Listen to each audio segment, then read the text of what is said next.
John 14:6. I am the way, the truth, and the life.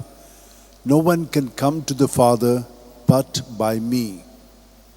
O devoted servant of God, Saint Francis Xavier, your heart was burning with love for Jesus.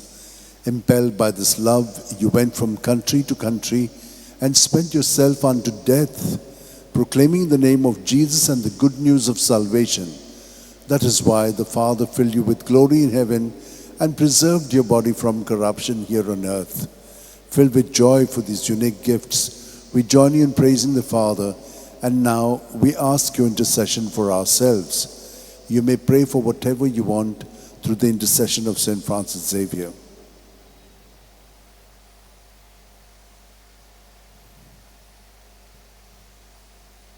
We ask you to obtain for us the fulfillment of these desires, if they are pleasing to the Father.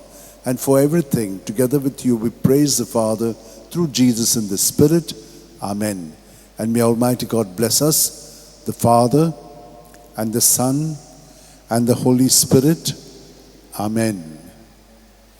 San Francis Xavier, Voda Cura, Radi Samcha Mogan, Las Lolia, Besangal Saiba, Desaramcha, Sambalung Sodakal, Gopan Tuja, Besangal Saiba, Sharar Goincha, Sambalungamka, Gopan Tuja.